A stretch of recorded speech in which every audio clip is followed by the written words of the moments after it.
Welcome to the. Hey everybody! Sorry, we started a little bit earlier before it was actually live. Hey everybody, good evening, good morning, wherever you are around the globe. This is the third episode of the OpenTelemetry Bootcamp. With me today, as always, Michael. Hey Michael, how are you? I'm good. Hi, everybody. So for today, we are going to go much deeper with OpenTelemetry.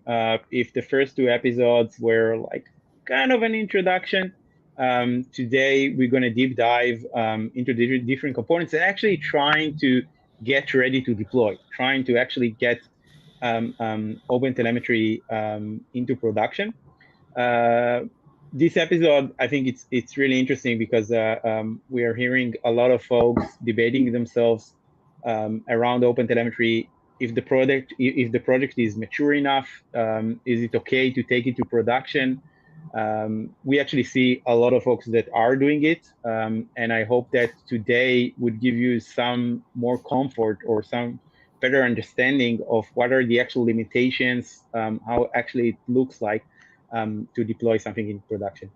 So without further ado, I'll hand it over to Michael. Please feel free, whatever the platform you're using, we are in YouTube, Twitch, just send us questions. We will try to answer each one of them.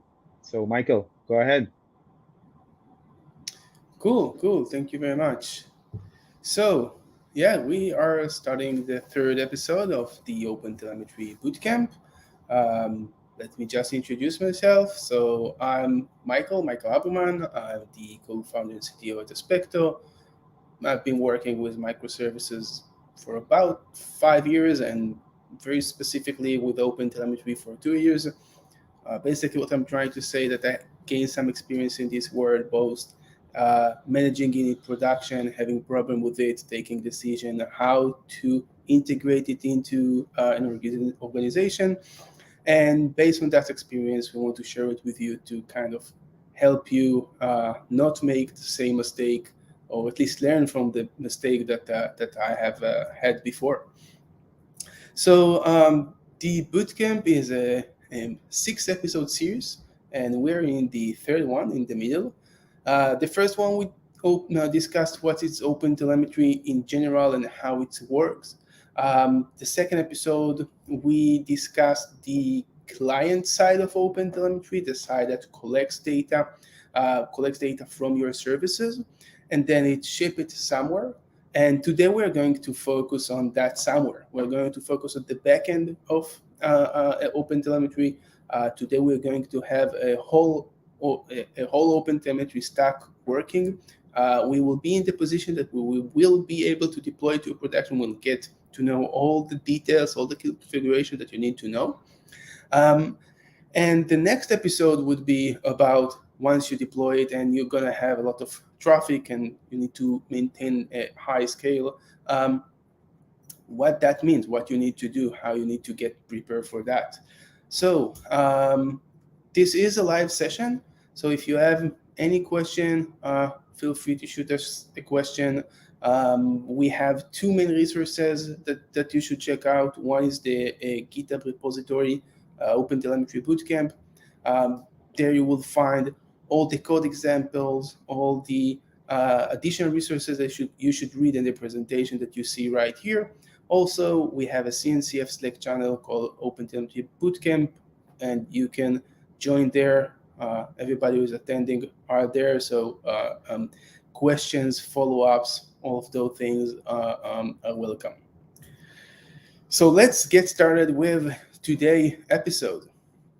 So today we're going to focus mainly about the collector.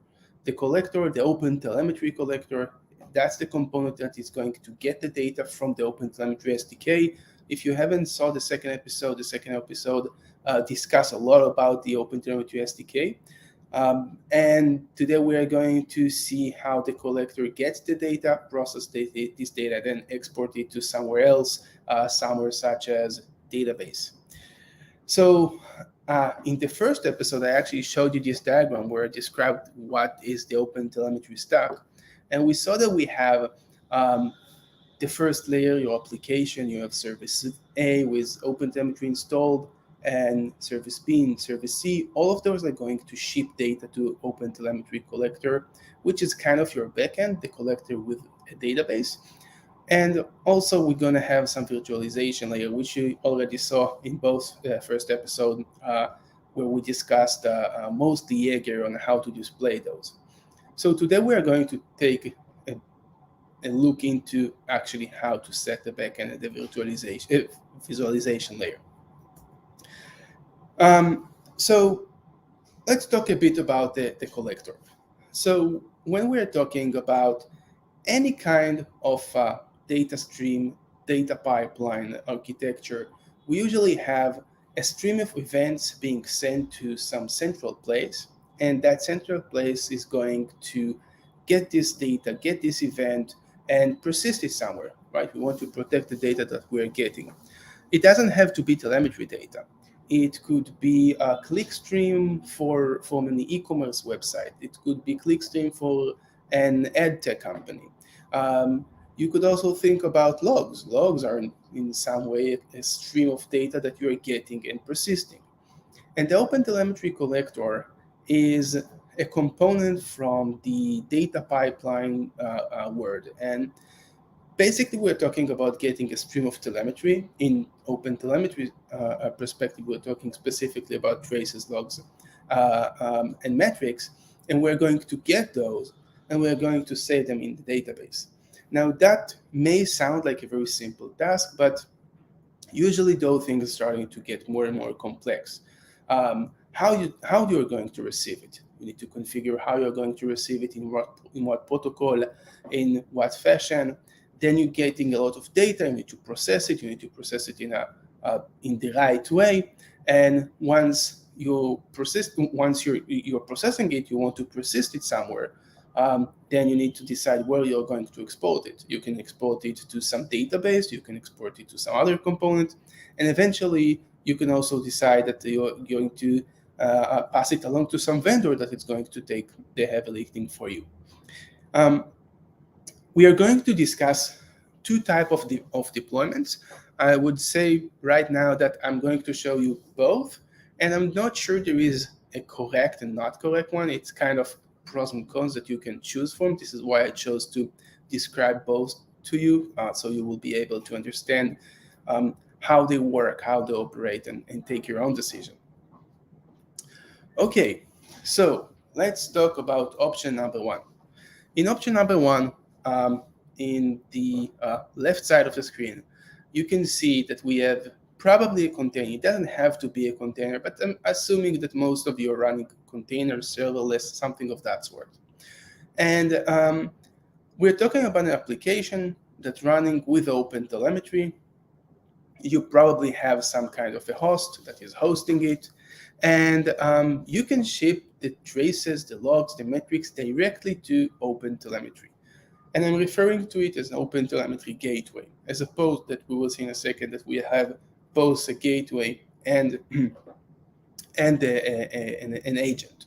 So the data is sent directly to the collector. That means that the application is responsible on collecting, accumulating the data that you want to send, and on sending it, as well as doing whatever it's doing from the business logic perspective. So that means that we have some traffic, we have some DNS resolving to do, we are outside of our host.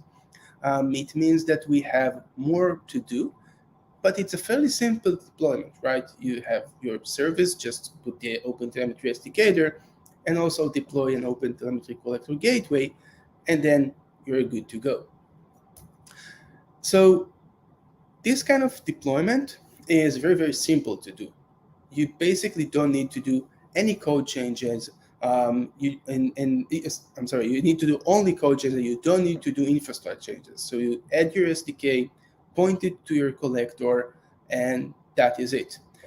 It is a kind of a deployment that is going to put a bit more load on your application. Talking about the second architecture and the second type of deployment, which is a bit more complex, This is where we have two types of deployments, two types of collectors. We have the OpenTelemetry Collector, the agent, and we have OpenTelemetry Collector, the gateway. And here we have a host. And usually you don't have a single host, you have a multiple hosts. So you will find yourself having a lot of hosts, and then that means you have a single collector gateway, but a lot of agent. In some sense, you can decide that your agent could be at the host level, or it could be at the container level. And in this situation, what we are doing is we're saying something like that. We have the application that is very much worried about doing what the application is supposed to do, as well as collecting and accumulating the traces and then writing them to the collector agent. The fact that they are very, very close to one another allows you to have better performance. The amount of time that you are able to send data from one to another is much shorter than sending it to some remote collector gateway. And the fact that they are in the same host means that they don't need to do DNS resolving, right? They can do localhost and some specific port, and it will always be sent to there. Moreover, it allows me to do things like you would do with logs. I can write my trace logs and metrics to some file, not directly to write it to the collector agent, and then the collector agent can pick it up and send it like you would do with FluentD or FileBit, or those are kind of solution that you used to see in log solution. So basically, these architectures is mostly around more performance, as well as another gate between the application and the collector, which is going to allow you to do more things. Let's say that you have your application in multiple regions in your cloud account. So you want to know where your application is running. You may know that from the collector agent, and the collector agent can manipulate the data and say, hey, this is the US region and this is the European region, and the agent can mark that for you. So it's not only performance, it allows you more things to do. So the pros are that you're getting an additional layer of configuration that we'll see in a second. It's going to help us with sampling. It's going to allow us to add metadata to the data that we just collected. And it is going to allow you to have more performance optimization that you could do. However, it's much more complicated. It consumes more cloud resources. And that means that you need to change the infrastructure. You need to change the way that you're deploying your application. And this means that you could have some trouble. You could have more problems getting there. So I think that if I were to kind of explain the difference between option 1 and option 2, I would say start with option 1 and get to know how things are working. And if you're getting the maturity with OpenTelemetry, you probably want to go with option number 2. What we will do today is we'll start with option number 1, then make things a bit more complicated with option number 2, and eventually we'll wrap it up and understand like what we saw in this session. My goal for today is to get this architecture going. So the overall best approach that I can think of looks like that. And again, with simplifying it and keeping it without going into all the specific details, but we're talking about an application that is going to send data directly to the OpenTelemetry Collector agent. Then the OpenTelemetry Collector agent is going to ship data to the OpenTelemetry gateway. And from that, it's going to be written to Elasticsearch, and Prometheus is going to scrape metrics. So in Elasticsearch, at least what I'm going to show in this demo, we'll write only traces. We won't write the metrics both to Elastic and Prometheus. However, that's possible if you choose to. And our Jaeger is going to fetch those traces from Elastic, and with that will be our visualization layer that will display traces. And with Prometheus, we will display metrics. And of course, if you want to have more things on top of Prometheus, such as Grafana, you can always do that. So that's our goal for today. And let's start with what we have currently. So currently, what we are doing is, when I say currently, I mean the application that we finished with in their last episode. We didn't have OpenTelemetry Collector at all. What we had is we had a container, not a container, a process actually, with OpenTelemetry in it, sending directly data to Jaeger. So no database involved, no collector involved, and Prometheus scraped directly the application, which is a bit of problematic when you're talking about a lot of scale. So this is step one. This is what we will start. And by step one, I mean also option number one. So as you can see, you don't have an agent here. We have only an OpenTelemetry gateway. So the OpenTelemetry container is going to write directly to the OpenTelemetry gateway. We're, by at least in the start, going to write directly to Jaeger all-in-one.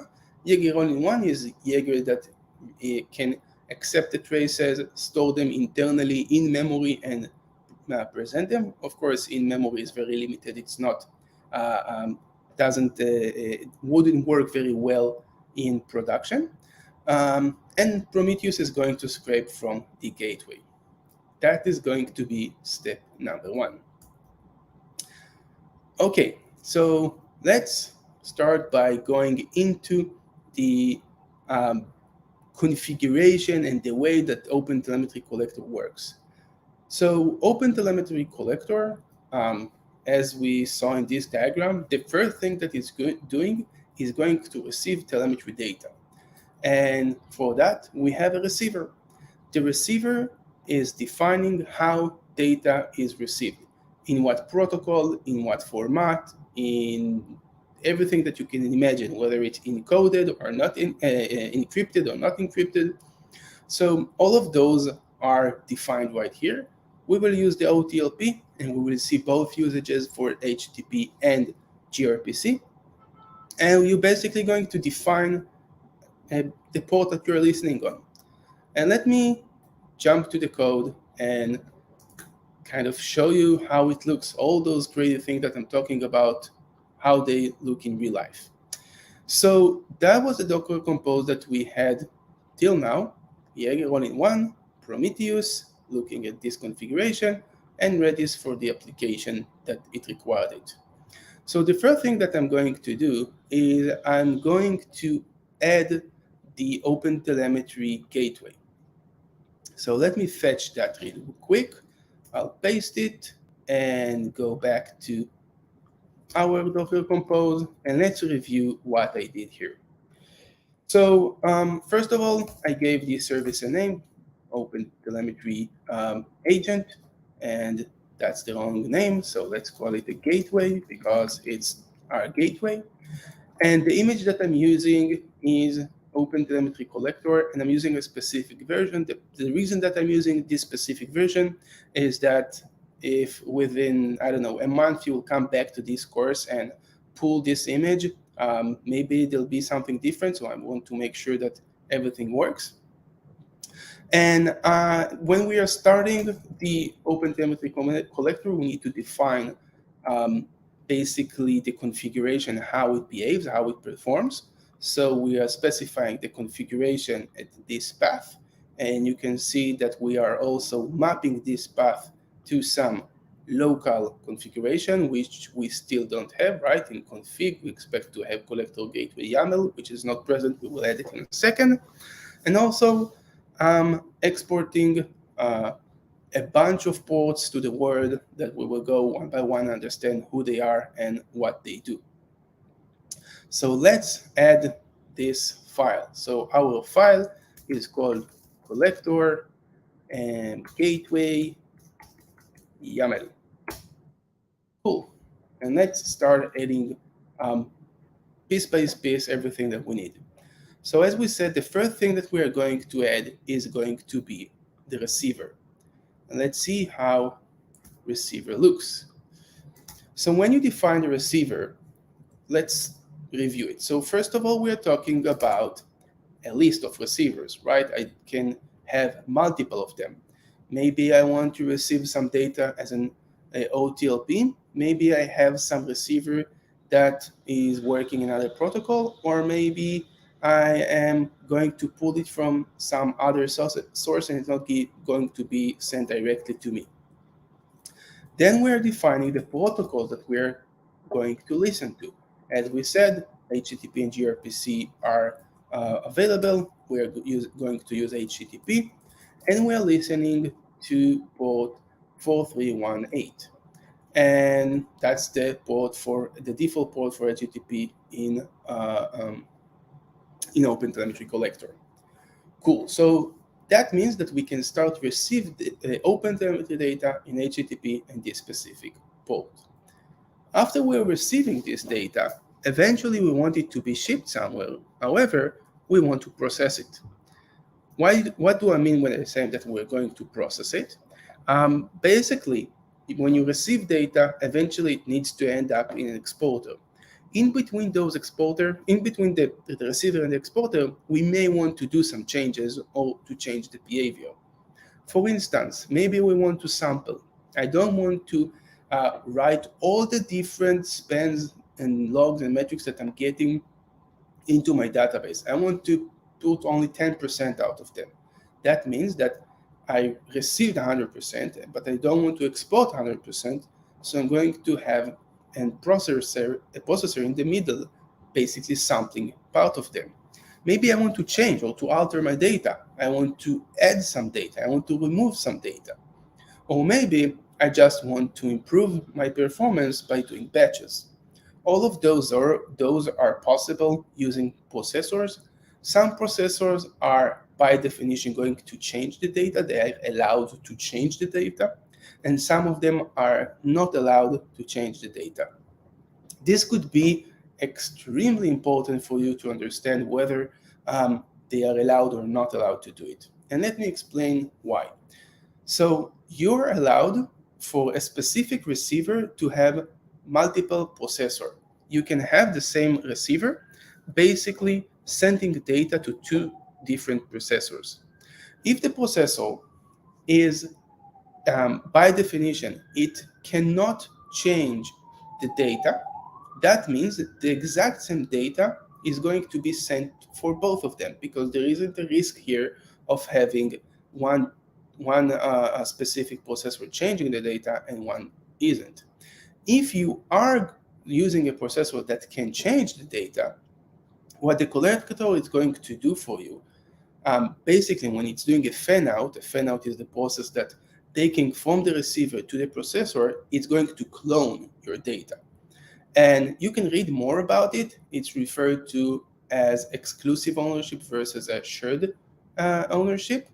And in this situation, if you're using a processor that, if you would look at the code, you would see that there is some capabilities section there. If you see that it mutates data true, and you have two of them, you're going to duplicate all of your data, which is fine, but you just need to be aware of that. Michael, you might touch it right now, but there are limitations for that. Like, can I have as many processors as I want? Is it going to harm my performance in any way? Yeah, so definitely you can have as many as you want, depending on the type of processor that you're going to implement. It's either going to degrade your performance or improve your performance. If you're doing sampling in batches, so you're only with sampling reducing the amount of data that you're processing, and with batching, you're working with batching. That means you're more efficient. So in that case, you will only improve your performance. Other type of processors which are going to read your entire data and remove sensitive data, that means that they are going to add more compute, and with that affect your performance in a bad way. Are there any other types of conflicts between them that can happen besides the data alternation? So because a processor that allows that is going to change the data is going to cause it to be cloned, then the data is cloned, and you're going to have two versions of the same data, and then they are not affecting one another. So that's good from making sure that your data is accurate, but it's double. Got it. Okay, so let's see when I'm saying a processor, how it really looks in real life. So let me grab those, for example, and let's add them to our configuration. And let's read what it said because it's kind of straightforward. So again, I can have a list. The first one that I'm using is the batch processor, and I'm setting a timer of 1 second. I can put it in a higher value. If it was production, I would definitely look into higher number than 1 second. It is a demo, and I don't want you guys to wait for 10 seconds just to see what I'm doing. So for the purpose of that, it's 1 second.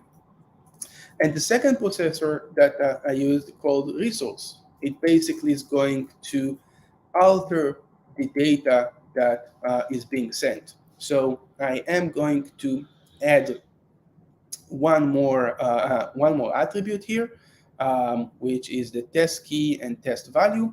I'm choosing here to do an insert action. You can do all kind of action, like insert will just add another one, upsert will update an insert, and the delete would remove it, and you have a bunch of those action. Everything is well documented in the OpenTelemetry Collector. So now we have processors. So our data is basically received, processed, and eventually it needs to be exported. The exporter is usually quite simple. It's a destination to send the data to. So we have all kinds of exporter like OpenTelemetry, OTLP, again, gRPC and HTTP. When the two collectors, the collector agent, the collector gateway, are going to communicate with one another, we are going to use that exporter as well. So our receiver is OTLP and our exporter will be OTLP. But then we'll see at the collector that we want to export the data elsewhere. We want to export it to Jaeger, we want to export it to Prometheus, so we'll see different type of exporters.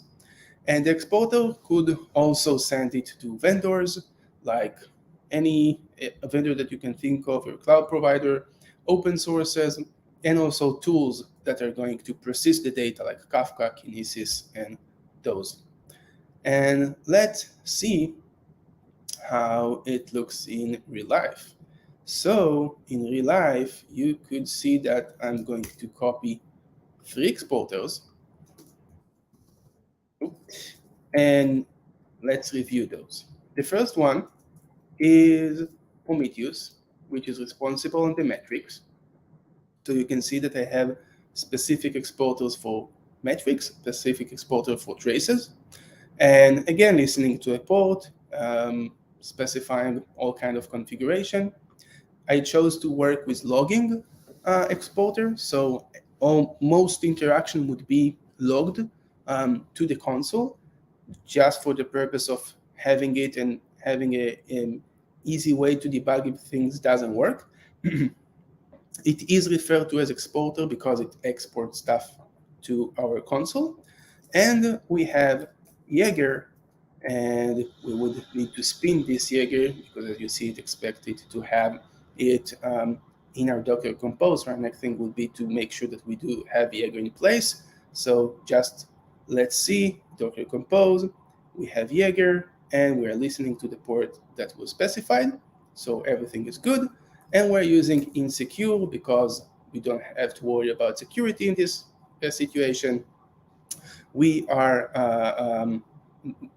we can decide that we're doing it, but again, not in the demo case.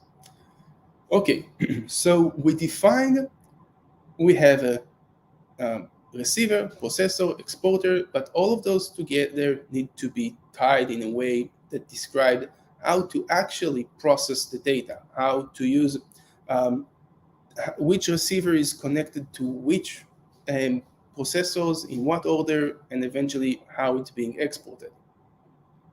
So to get that done, I'm going to copy an additional portion, which is called a service. Service is going to define let me put it in comment because we haven't spoke about it, but we will speak about extension in a second.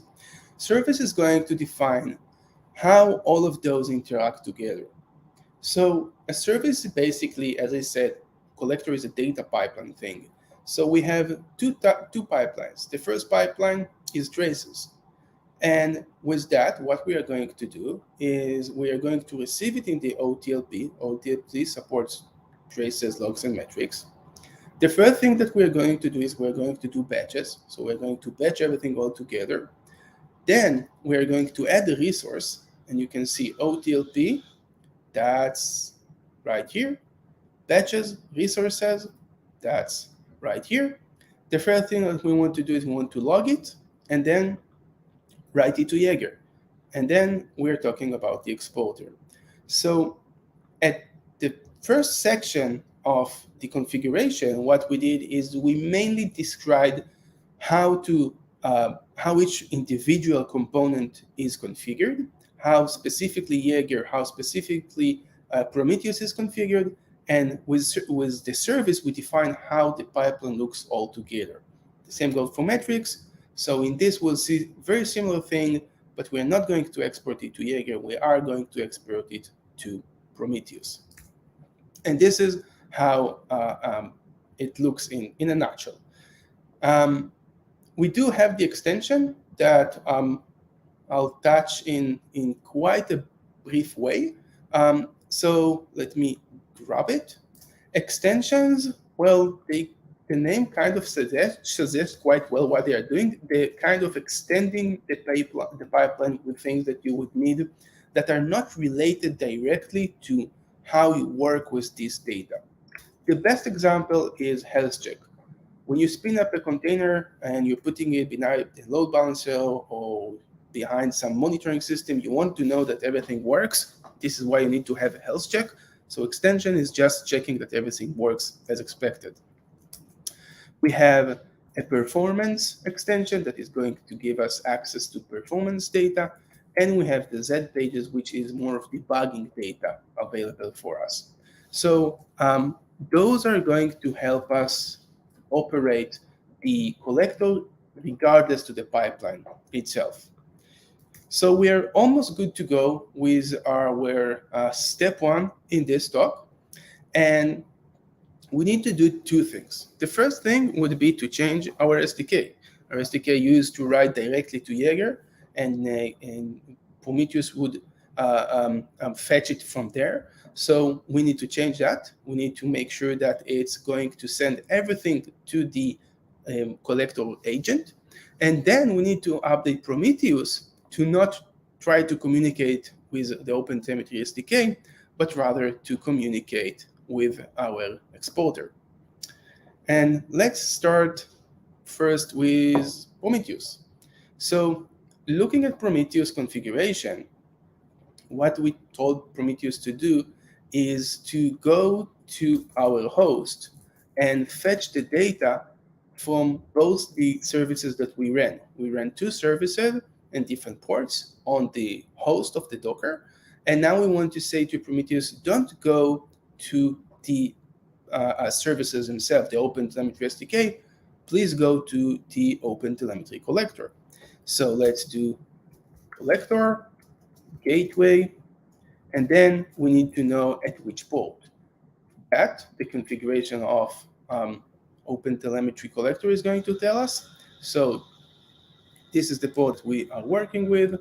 So let's specify this port right here. So now all the backend configuration is configured as expected, well, hopefully at least. And now we need to make sure that the OpenTelemetry SDK is configured as expected.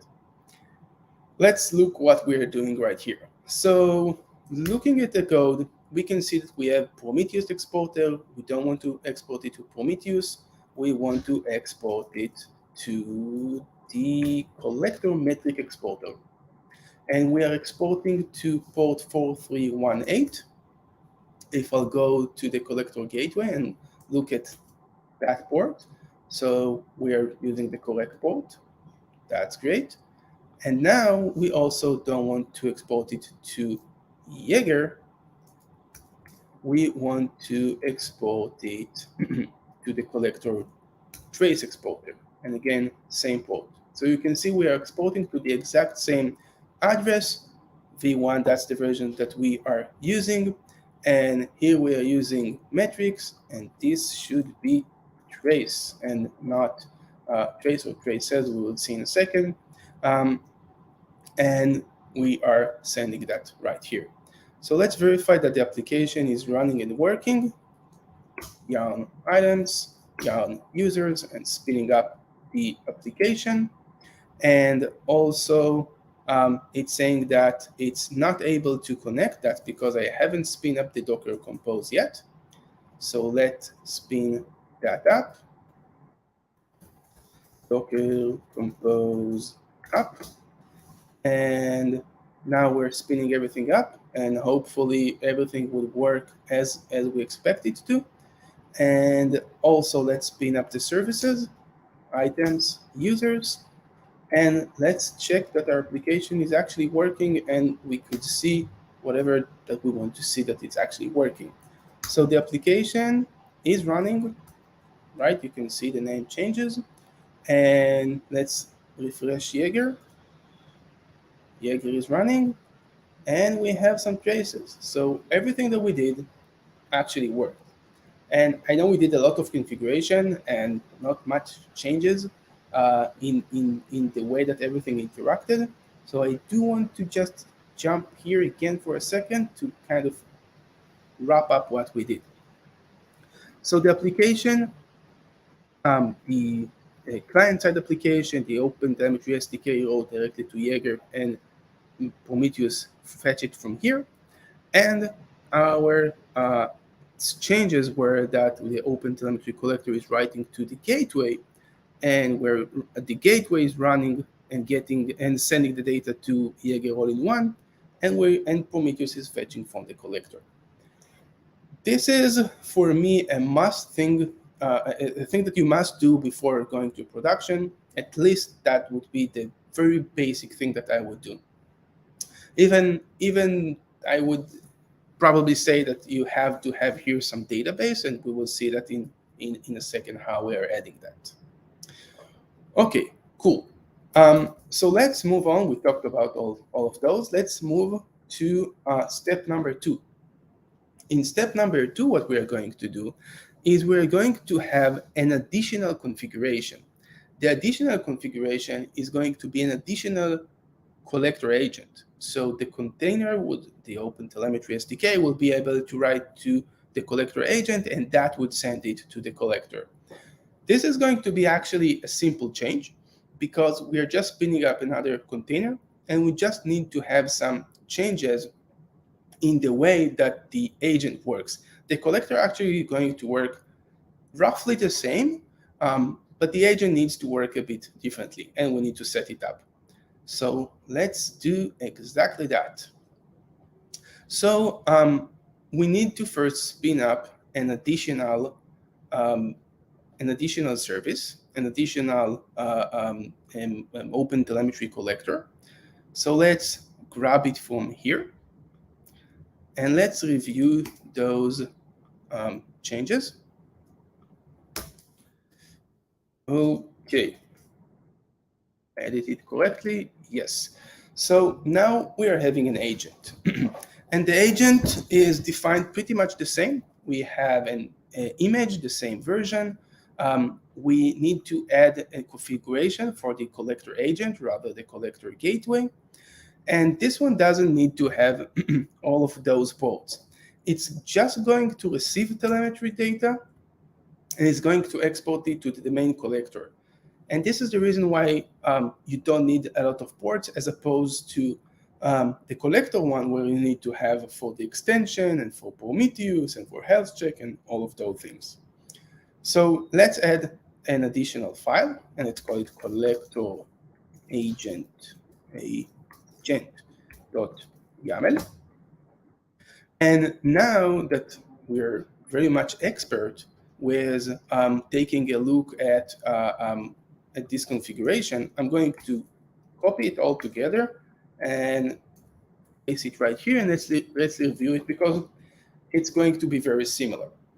But let's just say out loud what we want to happen here before reviewing it.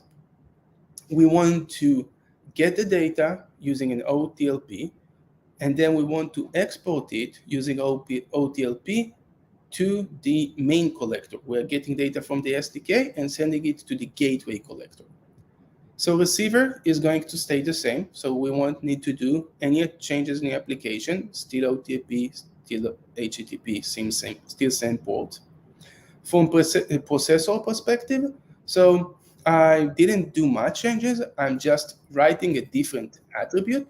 So we have component name1 agent, and let's in our gateway change it to gateway, so we will be able to actually see both of them. And then we have only one exporter. Well, we have the logging one, but only one significant exporter.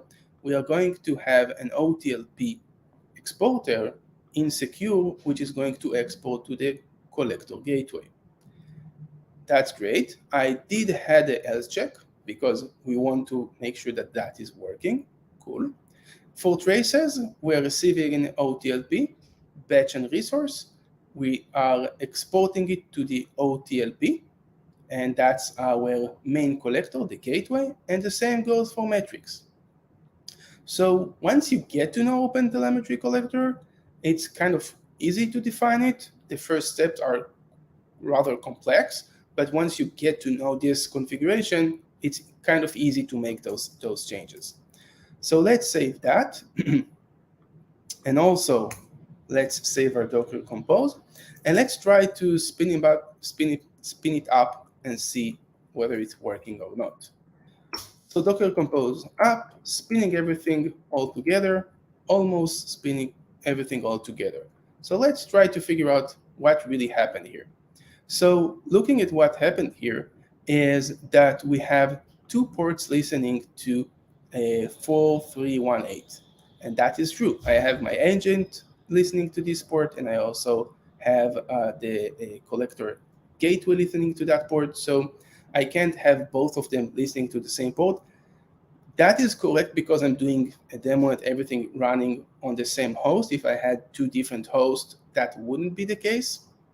So let's review what we can do. So our agent is going to export the data in port 4320. And let's say that we're receiving at that port. And this is,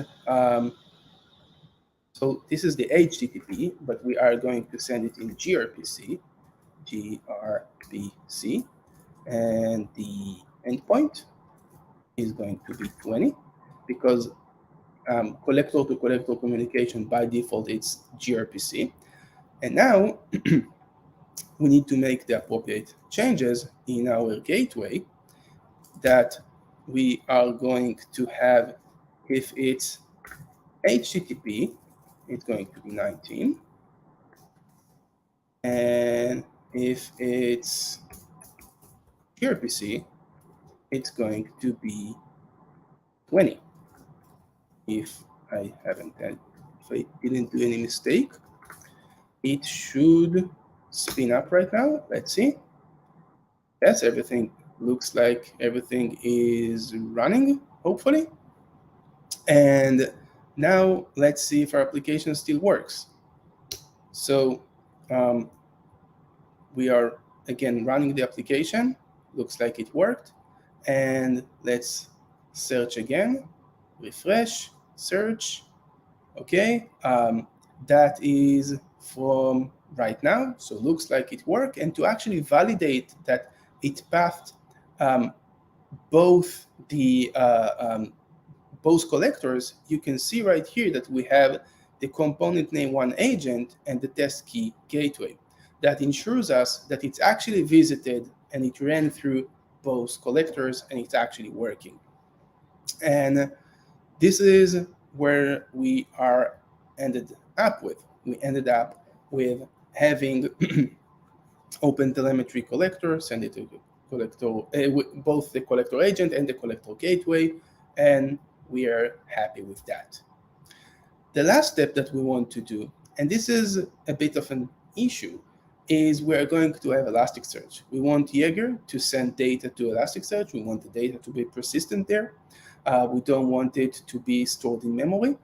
I would have wanted to have the OpenTelemetry gateway writing directly to Elasticsearch and then Jaeger querying Elasticsearch.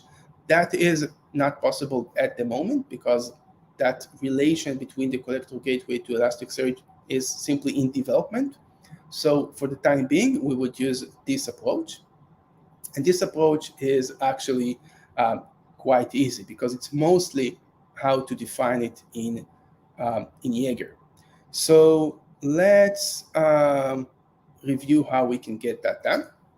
So I prepared in advance how this configuration should look like. So the first thing that we should do is we should spin up Elastic, right? Because we want to send data to Elasticsearch, so we need to have that service ready. So Elastic, using again a specific version, we're running it in a single node, again, demo purposes, and the ports that are required to run it. And then what we need to do is when we are defining Jaeger, I think I lost my Jaeger. Here is Jaeger. We are going to do two things. So the first thing that we are going to do is we are going to specify to Jaeger that the span storage type is Elasticsearch. So it's not going to store it in memory. It's going to write it to Elasticsearch, and it's going to have this specific URL as the URL that it's going to send data to. The second thing that we are going to define, and this is a bit of a hacky way to solve it, but one of the problems that we are having, and this is very specific for the demo, because when Docker Compose is spinning up, it's hard to synchronize who starts first. So Jaeger is very lightweight, so it's going to spin up before Elastic, and then it's not going to find it. And then Jaeger won't work because it would think that it doesn't have access to the database. So basically what I'm saying is Jaeger, keep on deploying yourself if you fail. In real life, the Elasticsearch would always be up because you're going to manage some cluster for that. So that's not really an issue, just a fix for our demo. And let me fix the indentation here. Okay, cool. So what we did here is we basically set it up Jaeger to have some kind of a database. So let's spin it up. You would probably see that Jaeger is failing until it won't fail anymore. And hopefully everything will work and eventually will work, and we will be able to send the data. So you can see, I don't know if you were able to see because it was kind of fast, but Jaeger crashes and then spins it up. Here you can see that, but eventually it would succeed and everything would work just fine. Okay, so I'm just going to move on and test that everything is actually working. Hopefully it does. So let's refresh that. Okay, application works. Let's see that we have our data. So we have our data, 48, 48. We actually getting real data. And let's see that Elasticsearch indeed have data. So you can see that we have an index from today with very few little data because it's a demo and we don't have much data. And if I'll search for all the data that is residing in today's index, so let's refresh that, and you can see that we have data which are tracing data. So with that, we are completed this whole big stack. And this is a stack that you can definitely go to production with. The only caveat I would say is this one. And if you're into Jaeger, you are going to use specifically Jaeger. So Jaeger has all-in-one, which is containing both the collecting part and shipping it to Elastic and the visualization. But if you want to go to production, you would probably separate it to different two containers, one for the visualization and one for accepting the traffic and persisting it in Elasticsearch. It's very, very similar to the OpenTelemetry Collector. Looking at the OpenTelemetry repository, it looks like very fast. You will be able to write directly collector to Elastic, and that would be great. This is what I would recommend you to do, but we're still a few weeks from that. Okay, so now we know end-to-end the OpenTelemetry stack. We know how to integrate it to your code, how to set up the SDK, how to ship it to the collector, and once we receive it in the collector, what to do with that, whether we are going the approach that we have single collector or agent and a gateway. So we are that close to deploy. So basically, if you don't have a very much high load, you can deploy it as it is today. If you do have a lot of load, that's our next section. Our next section would be mostly about what we are going to do when we are having a lot of load, how to scale it, how to reduce the amount of load, what is sampling and why it's so complicated, and also discuss a bit of what it means to have debugging. If you have any questions, this is the time to ask them. All right. Michael, first of all, thank you so much. That was like very, very thorough. Thank you. We have one question from Brian here. Would you show us how to secure OpenTelemetry Collector gateway if we wanted to expose it publicly? Yeah, definitely. One of the things that I'll discuss in the next section is exactly how to do it. Long story short, it's a part of kind of how you receive data. Usually, you would just send some kind of authorization header, a notification header that is going to explain who this user is, either by some custom data that you're going to send, or just by having a private and public key. And if you want, I can share in the CNCF Slack channel a link to documentation explaining how to do authentication, or in the next session, we'll describe with more details. Cool. We have another question from the audience. This is actually something that we hear a lot. So let's say you already created a setup of OpenTracing and Jaeger. We didn't talk a lot about OpenTracing. Maybe we should say something about that. But let's say you have OpenTracing and Jaeger, and you want to upgrade, you want to move to OpenTelemetry, to the OpenTelemetry Collector. What would be the best move or the course of upgrading it? So I don't have a lot of good news here. The reason is that OpenTracing and OpenTelemetry by itself, the data structure, what data it collects and whatnot, it's a bit different. I don't think that you can take OpenTelemetry tracing and just point it to an OpenTelemetry collector. The community, the ecosystem are kind of moving to OpenTelemetry. And OpenTracing and OpenCensus was merged together into OpenTelemetry because both OpenTracing and OpenCensus are going to be end of life and won't be any support.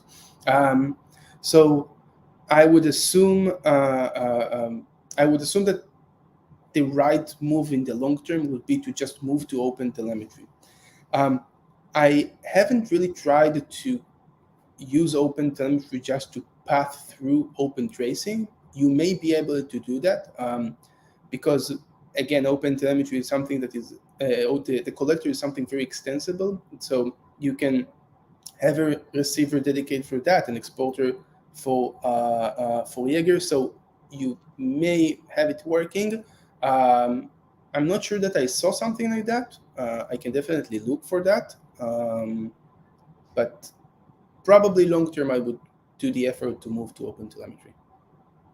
Yeah. I think it looks like our audience is interested in that, and from what you're saying, basically, the best way to do it is to start from scratch, right? Is to remove the OpenTracing, create a new setup, set up OpenTelemetry. There isn't any way to do it without going full way, removing one and adding the other. No. It's like moving from one window to another. It's like a different, not technology, but a different implementation of that technology. So, yeah.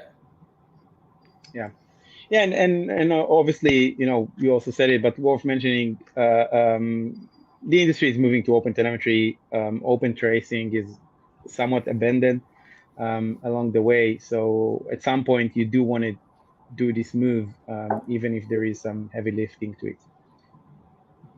Yeah. Cool. So our time is almost up. Maybe one last thing, Michael, that you touched at the end. You talked about performance and the fact that if you do have a large load, you do want to make those changes.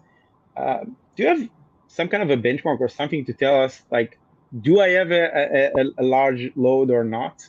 How do I know where am I on the spectrum?